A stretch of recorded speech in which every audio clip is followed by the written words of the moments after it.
Okay, Tori, so thanks for meeting with me today. I genuinely did. worries. Absolutely love being in your classroom. Thanks. It made my heart so happy. I saw, I loved it's not nailed it, it's not punched Oh, it. my crushed it wall. Crushed it. I was going, something with Yeah. oranges. I love the crushed it wall. It's Tell me really- how the people get their pictures up there. Okay, so I've been doing it like a handful of ways. So sometimes they get it like you got the highest score in your class, like or just like overall.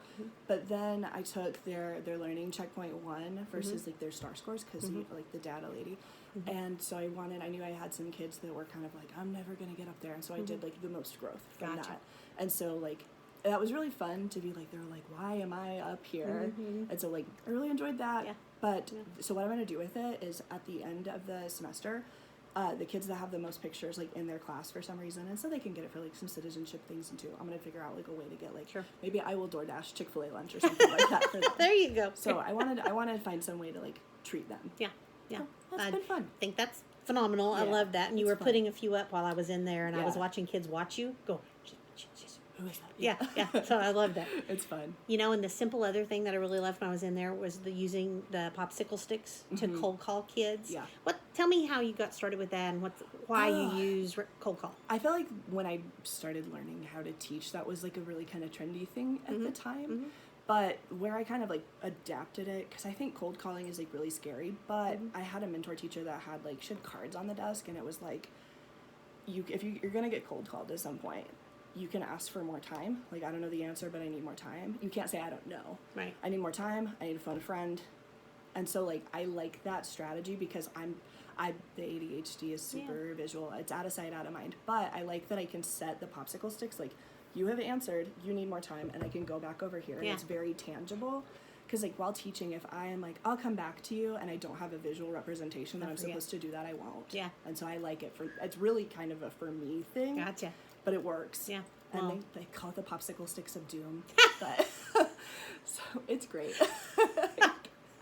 I love it. It makes me laugh. Well, I noticed you using them during the lesson, and I noticed that you used them also, like you didn't call on a particular child. You made it softer by saying, this will be your group. Right. And I was like, oh, I like that too, Yeah. because she knows there's accountability that I'm going to have to respond, but I get that support to talk first. Right. So. I try to do that if we're doing like a newer skill or if they're trying to identify something. I'm noticing that they're not quite ready to identify the pieces individually yet, and so I'm like, let's soften it a little bit. It's just but it works. Yeah, it's a scaffold with still accountability there for high expectations.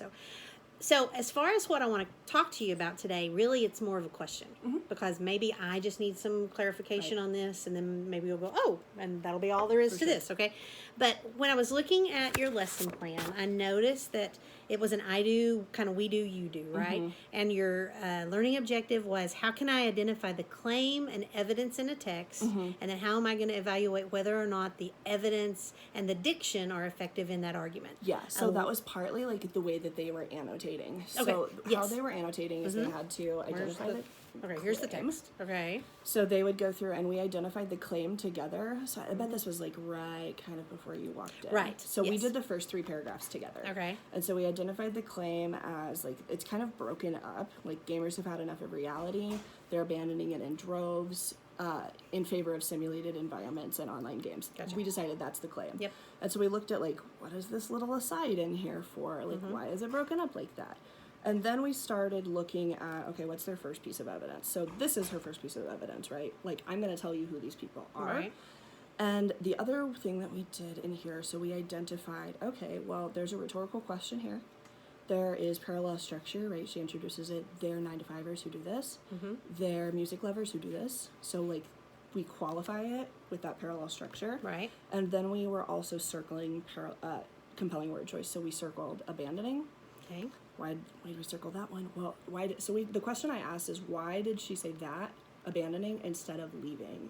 So, like, we're talking a lot about connotation. And so one of the things I'm having them do right now is, if I were looking at a word choice, I'm having them do, like, plus and negative signs. Is this a positive connotation or a negative connotation? Gotcha. So that's super negative. Yes, super negative. So I was like, why did she super negative that? Right. And then we went through, we looked at 9-to-5ers, and I talked about, you know, like, I love my job, so you don't hear me talking about, like, I gotta go to my 9-to-5. Right. I was like, that's a negative connotation. And then underutilized. So we talked about these are both negative words, and then we connected them. Those are related, right? So why'd she say it like that? That's the question I come back to. Gotcha. Why, like, she could have said it in a lot of ways, but why'd she say it like this? So you did an I do with paragraphs 1, 2, 3 on what's the claim, what's the evidence, and then the diction, the strong word choice. And then the second part of the lesson plan was that then they were going to independently do paragraphs 4, 5, maybe 4, 5, 6, and then they were going to talk about it in their groups, right? Okay. So my question and that's the part of the lesson that I came in to observe, right? The timer was going, you were actively monitoring, you were answering questions, and they were annotating. I loved that I saw your annotation guidelines. I saw some kids referring back to annotate. But I guess my question, because then you popsicle sticked, we left before the discussion happened. So question I have was, when you were planning this lesson, did you do a universal, did you do an exemplar of what you wanted them to annotate here to know what's the claim, what's the evidence, what are the words that I want them to focus on prior to the lesson? Right. So Abby and I have a master copy that we've annotated, but we also kind of highlight with the kids that we don't live and die by our exemplar because we all experience literature differently. So the way that you are going to relate to something, there's word choice that may strike you differently than it does me. And so when we get to the compelling word choice is kind of what did you find compelling? Gotcha. I kind of guided it to really what I was looking for a little bit there, but there are definite answers on what we're looking for when it comes to the questions. So what were you looking for? So in our, let me pull up the slides because I've got those too. There's a couple of pieces. Oh, that's part 1 or part 2. Part 1. I don't know how people don't have Google Classroom. Me either. I live and die. I do too. And I have the way that I do my slides because people are like, "That's intense," and it's really because I was really impressed when I went in there and I could see you did your whole weeks in one Google. I was just like, "Oh, I love this." So you had your lesson plan, super highly organized. So that's another kudos. I live and die by them because I won't remember. So we have the compelling word choice for that for that first one. Yep. Yeah. Okay. And so then there's a lot more, but we were really why did she use droves? What does that mean in paragraph 2 too, right? So they're abandoning it in droves. Yeah. What does that mean? Why'd she say it like that?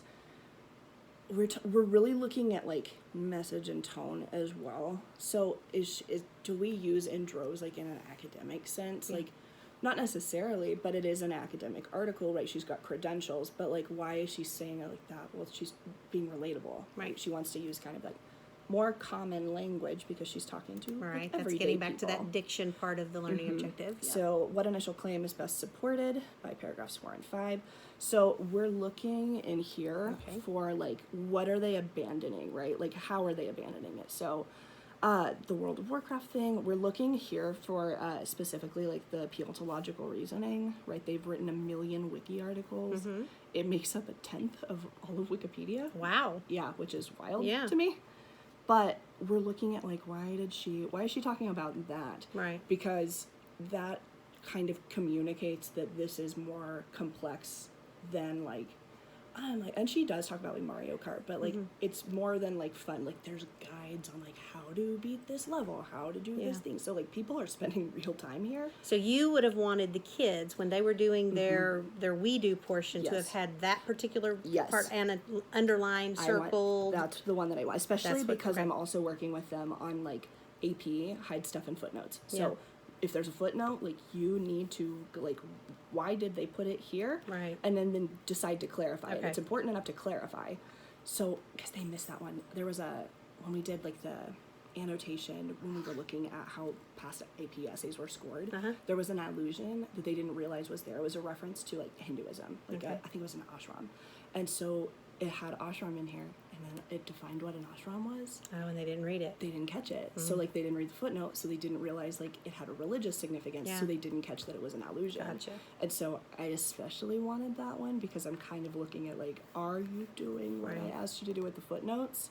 So what I'm hearing you tell me is that you not only when you and your team picked this particular article, you read this in advance. Yeah, you Abby and I went planned the through, questions you from our found master your copy. claim, your evidence. You picked one intentionally that had the footnote that you needed them to to go to, and then this independent Yes. practice. How would they have only gotten like partial credit on that? So Like, what's the difference really, between full credit and partial credit? we're looking at like, if you're talking about a rhetorical device, is it the right rhetorical device? Which is partly where Abby and I were like, oh, we have some work to do. We have to go Okay. back because they're not. So when you looked at the evidence after the fact, you saw Yes. that they missed some of that. Right. And so Okay. I've gone through and I've kind of like pulled the kids. We did like, I definitely know what this one is. Like, I've heard it, but I couldn't identify it. And like, what are you talking about, lady? Okay. We've kind of gone through because I made like a cheat sheet for annotation. And then I realized they don't know about half of the Okay. rhetorical choices on the cheat sheet. So we're kind of making like, we're calling it like level 1 and level 2. We've made some level 2 things that we're not quite ready for. Yeah. And so we're going to back up and kind of go level 1. Same Okay. thing with the rhetorical analysis clubs. Yeah, I remember seeing this during Right. the lesson too. We're also going to kind of go over, so we're going to make like a level 1 sheet that's a lot just less, right? What are some Sure. what are some 10 starter words that can get you Good idea. started? Good idea. And we're going to Because I can see sort that them. might be overwhelming. Right. If I don't know what all of them mean. Right. So. And we're going to sort them into positive and negative connotation too, because like Perfect. I had a kid yesterday trying to use admonishes like as a positive, and I was like, that means like I'm getting onto your mom would admonish you for not Yeah. cleaning your room, right? I think that's positive. Yeah. Right. So it's I I'm think, trying to, in my brain, imagine what word are they getting that confused with that has a positive connotation. But right. Well, I had another one do it with a claim, but in the opposite way. Like she Okay. was kind of like criticizing something, and they were like, "She's a claiming." Then I was like, "No." Yeah. So we're backing up because I think if I make like a 10-word list and we're like, these are positive, these are negative, these and some are neutral. Sure.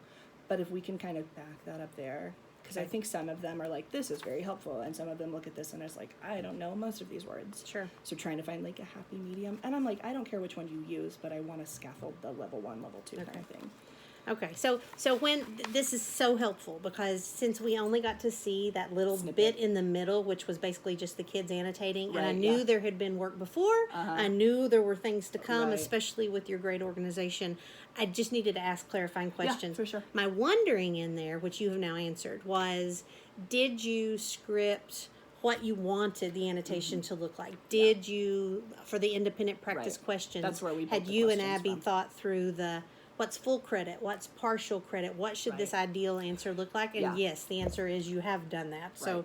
so Abby that's and I beautiful. kind of work pretty efficiently together because Yeah. Abby was the one who like she had come up with the questions, Mm-hmm. and so like Abby kind of like, because I am the crazy slides person, she kind of steals like, hey, I want this, like this works for me, this doesn't. It's funny to me how everybody teaches really differently. I know it. Because I think some people feel very She boxed in by complimented this. you on the trip in during second period, by the way. She said it was so wonderful to watch how the lesson you'd planned together, she did it as a around the world or something like that, gallery walk around the world. Right. You did it in collaborative groups, and Right. she said the same thing. She said if we were teaching the same lesson, but we put our own style on it. Uh-huh. And so, It works really yeah, well for us. That's how we have to do it so that we have joy Yeah. in this, right? Well, and try to So- like put your brain on somebody Right. else's. Sometimes Right. it's just difficult, and like, and we. It seems like we're teaching the same thing, and we have the same kids, but we don't have the same kids. right. And so I was like, Right. like we need Right. the baby That's what steps. my kids need. Well, because like Well- the other thing that I saw from like their questions, the way that they answered them is, I think they're having a hard time like, this really has a few questions on it, and so we Right. need to pause and answer this. So I adjusted my slides, and I don't know when you printed yours, but yesterday when we were doing part 2, Uh-huh. I did sentence stems. Oh, look at you. Bam. So You're already saying here's the scaffold that we Yeah, need based on what we saw needed that these. day. Yeah. So like we talk about, okay, well, let's find the parallel structure here. Yeah. Okay, then what quote are we gonna? Where do we want to show this, and what's the purpose? And then that one, like the parallel structure is, it's kind of a comparison. So if you only put like what did she repeat, you're not understanding that it's a comparison. So we had like, Right. what all do we need in the quote? I love in that particular example, like because to talk about parallel structure that's a cognitive load Yeah. for our kids just in itself. It's a lot. And so the fact that you're then giving them a sentence stem to organize what they're saying, Yeah. love And it. so I have a few examples. Like this one was a sentence stem, and then I was seeing like there were crickets, and so we worked on this one together, Okay. and then we worked on this one together too, Okay. because I was asking them to like, I needed them. This was a rhetorical choice that I needed them to identify. And then how did that impact the audience? Well, what would you Why? use that credibility for? Like she told us she's the research Right. director. How could she? Why? Like, well, she could have said she was the director at the PTA. Well, like anybody that has a kid can join the Could do PTA. that, right. So like, why should I be impressed Right. with this organization? What do they do? And then why'd she put it in there? I need to trust her expert opinion. She should be listened to. Like, we're walking baby steps. So, you know, in a typical conversation, we might come up with a list of action steps to write down of here, but I'm the one that's writing them down in this case, because what I hear you telling me is, number one, you've noticed that this document with your rhetorical analysis, you need to cut it, and you need to start with your power 10, and you're going to sort it into positive and negative connotation. The other part of that I see you showing me here is based on what happened in this lesson. You've added scaffolds for the next lesson. Right. But I can see that the exemplars are written, and not only written, they're highlighted and color-coded. So kudos to you. You just keep going with those action steps, okay? Perfect. I love them. All right. Thank you. Appreciate it. Awesome. Thank you.